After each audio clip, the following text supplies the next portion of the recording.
Olá, meus amigos, tudo bem? Eu sou o Cláudio Agro, sou técnico de segurança do trabalho, sou bombeiro civil profissional também.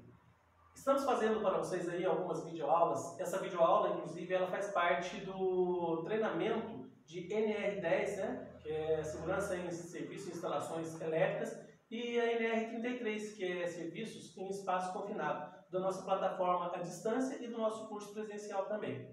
Então, hoje, especificamente, nós estaremos abordando alguns assuntos referente ao combate a incêndio.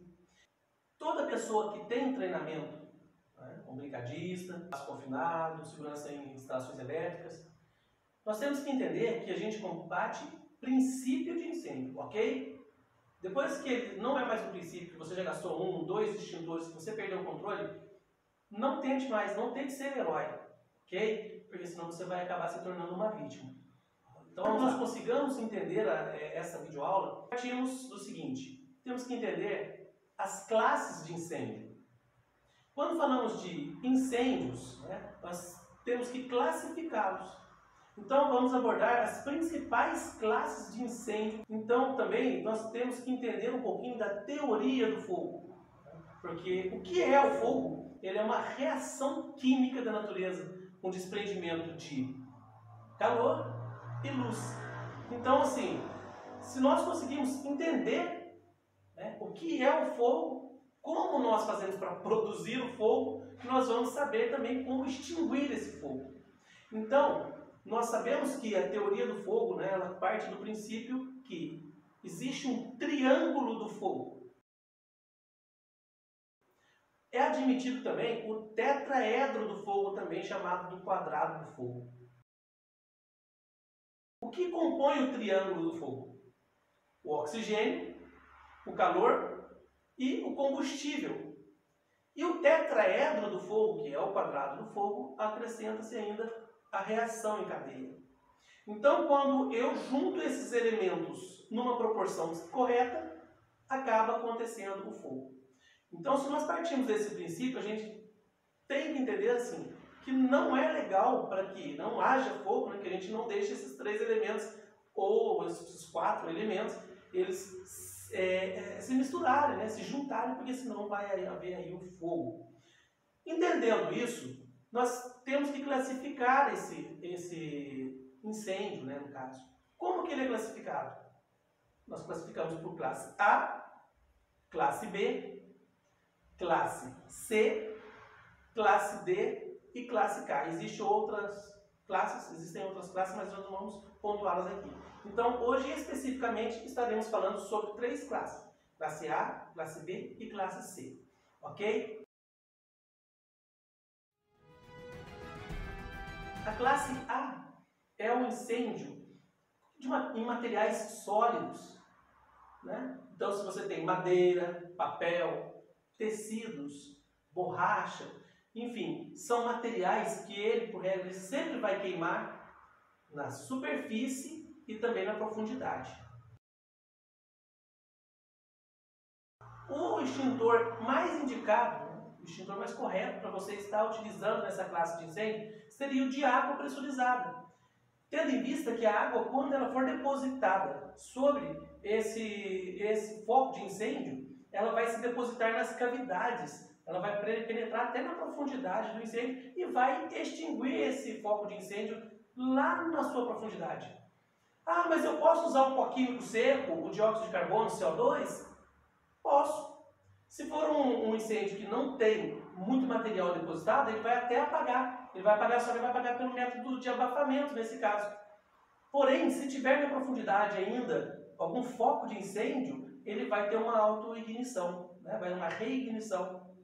Já o água não. O água pressurizada, ele vai apagar pelo método de resfriamento. Muito bem, então, meus amigos, olha só. Então, esse aqui é um agente, né, extintor classe A. Então, ele é o agente água pressurizada. No caso, esse aqui é um extintor de 10 litros.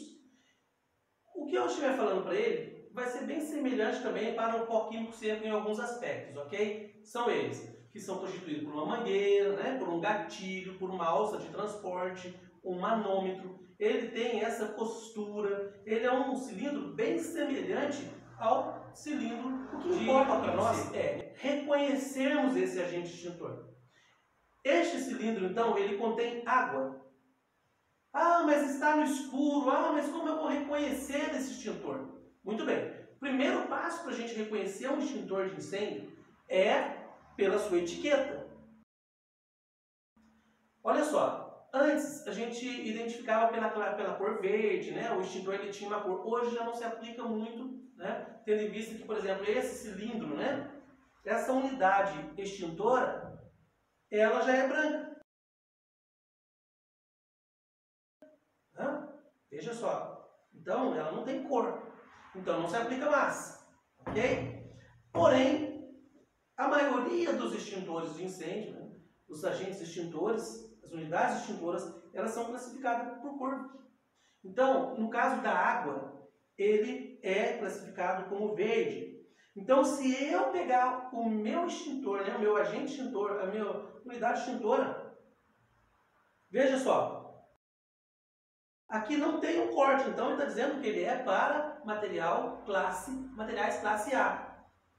Então ele é um extintor que não deve jamais ser utilizado em óleo, não deve ser utilizado em materiais elétricos energizados, tendo em vista que então você vai poder ter uma descarga elétrica, um choque elétrico, não se deve utilizar jamais no caso do incêndio classe C, tá certo? Muito bem, então esse é um dos aspectos. Ah, mas existe uma outra forma? Existe. Escutem o som que ele vai emitir. Som de sino. Isso representa água. Ah, mas existem extintores que o cilindro dele é muito parecido até mesmo no tamanho do de água, então um pouquinho sempre parece. Ah, mas como que eu vou reconhecer também se dar uma pane na minha cabeça lá na hora do sinistro? Como que eu vou reconhecer? Muito bem, aí. Som seco. É um pouquinho seco. Tá certo? Sem contar também a espessura do bico é bem mais grossa em comparação ao de água. Vamos falar um pouquinho agora sobre a classe B de incêndio. Vamos lá. Esse aqui é o meu amigo, o agente extintor classe B. Pó químico seco. Este agente extintor pó químico seco, ele vai quebrar o triângulo do fogo, conforme a gente já viu, e ele vai apagar o foco de incêndio pelo método de abafamento. Como ele vai fazer isso? Ao se depositar em cima, né, do foco de incêndio, ele vai afastar o oxigênio e ele vai acabar extinguindo o incêndio. Como já foi mencionado brevemente anteriormente, veja só, existem alguns aspectos importantes que a gente tem que observar no agente PQS. Primeiro é a etiqueta. Né? É o que nos identifica que ele é um pó químico seco. Tá? Então, se a gente olhar na etiqueta dele, a gente vai ver que ele é apropriado para o uso em óleo e também em eletricidade. Peraí, mas em eletricidade? Sim.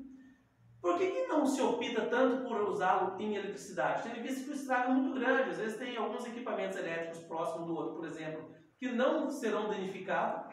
Então, a partir que você aplicar o PQS, vai fazer um sujeirinho danado e ele vai acabar entrando ali, impregnando naquele equipamento elétrico e vai fazer um furdúncio. Então, não é tão indicado. Existem outros também, espuma mecânica, né? Por exemplo, para óleo, é mais indicado você usar. Existem diversos tipos de unidades extintoras.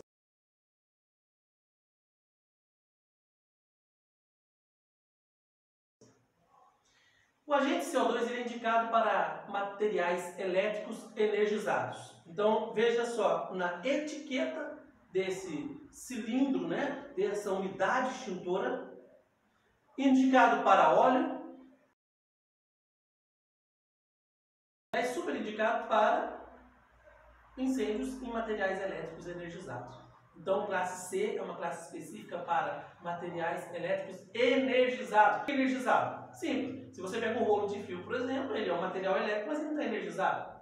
Não é? Então, você poderia até combater com água, com agente água, com agente pó químico seco, não tem problema. Mas se tiver energizado, você deve utilizar aí, o mais indicado é o agente CO2. Na ausência dele, pode-se utilizar o pó químico seco também. E quais são as características dele? Primeiro, ele tem esse difusor. Pode ser laranja, pode ser vermelho. Na hora, né, que a pessoa for fazer ali, o profissional ou o leigo mesmo treinado, for fazer o uso desse equipamento, sempre segure pelo punho dele, nunca pelo difusor. Tendo em vista que na hora que é acionado o cilindro, né, o gatilho ele é acionado, essa região ela vai congelar. Isso pode causar uma queimadura aí na sua mão, certo? Então não segure pelo difusor, sempre pelo punho. Você vai ver um vídeo que a gente vai, uma videoaula que a gente vai gravar, é só seguir aí o link que vai estar disponível para você, sobre a prática do uso desses agentes extintores, tá certo? Então vamos lá. Qual é o outro aspecto dele? Ele é como se fosse uma garrafa, ele não tem costuras, tendo em vista que a pressão interna dele é muito, muito alta, né? Então costuras não suportariam essa pressão, então ele não vai ter a costura. Tá? Então esse é um dos aspectos. Ah, mas ele também não tem manômetro, sim, porque quando ele vai para a manutenção manual, ele é pesado. Se tiver faltando agente extintor dentro dele, vai ser recarregado. Um grande abraço a todos.